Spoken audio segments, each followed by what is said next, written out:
Earlier this month, Ukraine was hit with a nasty series of cyber attacks that targeted everything from government websites to IT systems and networks, not only of the government, but of various private firms in the country. The dangerous malware strain that was uncovered in this series of attacks has been colloquially dubbed Whispergate. We've actually taken a look at both attacks, the website defacement and the malware attack on this channel. And if you want background on that, stay to the end of this video and I will link you over to that video. In this video, we're going to be talking about what the DHS has been talking about with nation-state hacking, why it's something that you should be concerned with, and what you can do to prepare yourself, both as an individual and as a business. The tensions around Ukraine have surfaced a decades-old rivalry between the United States and Russia. And it's reminded everybody that that rivalry wasn't just an economic and political rivalry, there was also a military side. In the 21st century, economic and military competition isn't just constrained to the accounting sheet or the military training ground. It also takes place in cyberspace. This takes us to nation-state hacking and how various nation-states will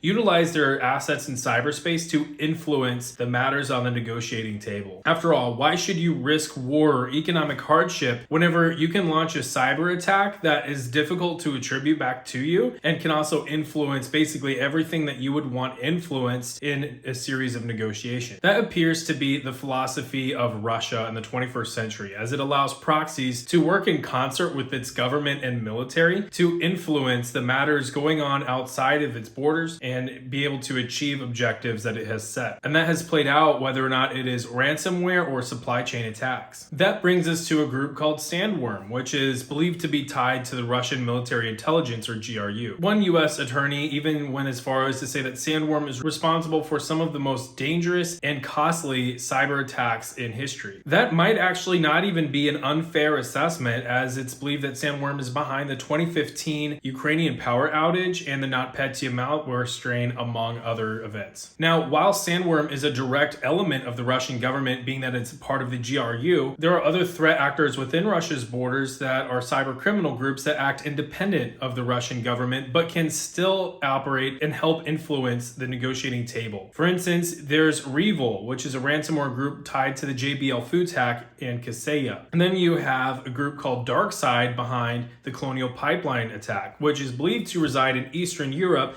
potentially Russia as well. Now, neither of those two groups or some of the other ransomware groups that we've seen as well are tied to the Russian government or are believed to be sanctioned by the Russian government, but it says something that those groups are allowed to operate in the first place. After all, it wasn't until this recent escalation between Russia and NATO over Ukraine that Russia actually began to arrest members of Revil. Now, there is open speculation that that is a genuine effort by the Russian government to actually start to scale back the ransomware threat groups that operate within its borders. A lot of criticism is that the Russian government was doing that as a cynical bid to gain favor with Western leaders as they were beginning their most recent series of negotiations. Now, let's tie this all back to Ukraine. There is no attribution yet with Whispergate and whether that actually was done by the Russian government. But it is important to be able to understand the context around certain events as well as the different parties involved. And specific to this situation around Ukraine, it's important to understand the different capabilities that these parties possess and the different ways that those parties can utilize those capabilities to achieve certain outcomes based on those parties' interests. It's also important to hit the like button right now so that way this video can spread to new audiences on YouTube and we can raise awareness on this issue, because awareness is also very important. Now, all of that takes us to a very uncomfortable truth. If armed conflict breaks out in Ukraine, that conflict will not just be limited not only to the kinetic sphere with bullets and bombs, but also just to Ukraine. That conflict very well may spread into cyberspace and impact not only Western Europe, but the United States. And this has led to a series of publications by the Cybersecurity and Infrastructure Security Agency, or CISA, and the Department of Homeland Security, or DHS, basically detailing the various ways that Russia might attempt a cyber attack on the US homeland should a conflict arise, why they would actually do that, and what you can do to protect yourself. In fact, the DHS DHS themselves stated in a recent bulletin that they are on high alert for a Russian cyber attack in the coming weeks and months. According to the DHS, Russia would consider launching a cyber attack on the United States if they believe that there is a long-term threat to its national security. And they assess that Russia would determine that based on what the US and NATO reaction to a Russian invasion of Ukraine would be. And given geography and how Ukraine borders a huge chunk of the Russian land border, it's easy to see how Russia could easily extrapolate any kind of reaction by the US and NATO to a Russian invasion and classify that as falling under a long-term threat to its security. The DHS warns that Russia maintains a range of offensive cyber tools that it could employ against US networks, from low-level denial of service to destructive attacks targeting critical infrastructure. And that is actually something that we see with Whispergate, where it's not exactly something that is intended to be reversed. It was overriding the master boot record and preventing machines from being able to restart or be able to function at all. So that is actively destroying IT systems and networks. And whenever that targets critical infrastructure where loss of system availability is intolerable, that becomes a real problem. They also state that Russia's threshold for conducting disruptive or destructive cyber attacks in the homeland probably remains very high. They also have not observed Moscow directly employ these types of cyber attacks against US critical infrastructure, notwithstanding cyber espionage and potential pre-positioning operations in the past. And that leads us to a very important point. We have been witnessing nation-state hacking in the past, and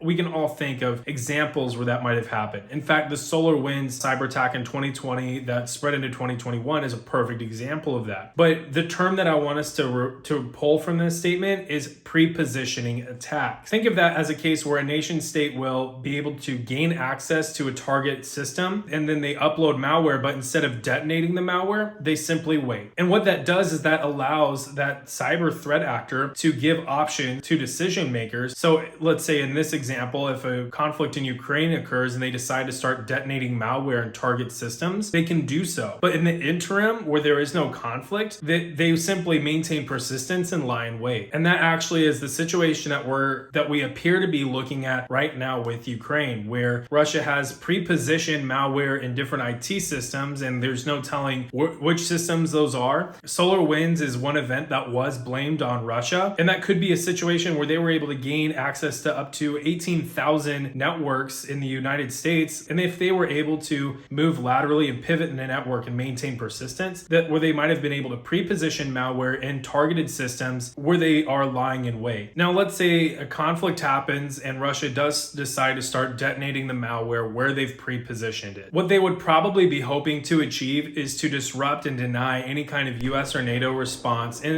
any kind of significant strength to a Russian invasion of Ukraine. Another thing that they might try to do is spread misinformation and instill panic. And that might be by disrupting various services that everyday people rely on. It might be to disrupt IT networks belonging to the government or cause disruptions to critical infrastructure. Basically, every single person that relies on the internet for any part of their everyday life would have some sort of impact to them. So that's all pretty terrifying. But what is it that we everyday people can do? Well, first, we need to understand the role that we play. Regardless of what you do at work, whether you work in cybersecurity or you don't at all work in cybersecurity, you work in a completely different industry. Understanding the role that you play in your security architecture is incredibly important. Attackers like those belonging to Russia don't necessarily care about you specifically. They care about the access that you can give them if they're able to exploit you. For instance, if they're able to break into your account and gain access to a system belonging to your company, they could deploy something like ransomware, or even worse, some sort of destructive malware like Whispergate. And that could impact the ability of your organization to perform business and impact the livelihoods not only of the employees, but of the people that rely on your service. Now that leads us to the second point, understanding what we can do. And this is fortunately where things are pretty simple. One, you can use a password manager to use very long passwords, store them. You can generate those passwords in the password manager. You can autofill login forms, so it actually makes logging in to your accounts much simpler. And you can use password managers like KeyPass, LastPass, OnePass. I mean, there's so many out there. Take your pick. The next would be be enabling multi-factor authentication basically as a second layer of security. So that way, even if your password gets busted, you'll have that second layer of security. So it's not a straight shot for attackers to be able to gain access to your account. Next, you need to make sure that you're staying on all the most recent versions for your software and your hardware. If there is an update, make sure you install it and make sure everything's good to go. Those include very critical security patches that can keep you safe. And finally, do your very best to avoid phishing links. It'll be actually fairly easy to catch a lot of phishing links. Some of them can be comically bad and easy to spot. However, other phishing links can actually be pretty darn convincing, and they might even be tailored just for you to fit the interests and things that you're after. And that is really to try to convince you to click the link. What happens whenever you click on a phishing link? That might allow attackers to drop malware onto your system, and that can do everything from log everything that you're typing into your keyboard to giving attackers an ability for remote access to your system where they can upload malware or pivot to other systems on your network. In fact, most cyber attacks start with phishing, so this is a very important piece to keep into consideration. Third, try to help spread awareness on this issue. The steps are pretty easy, but it might also help to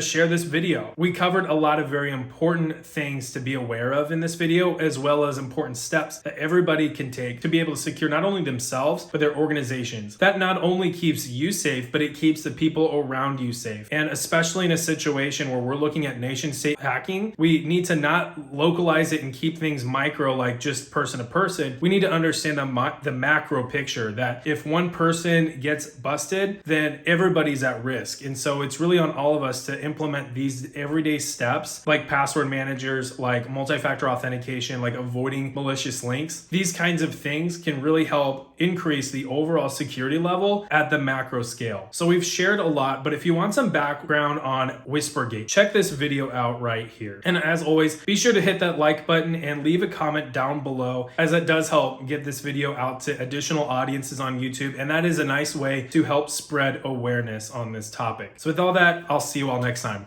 Bye.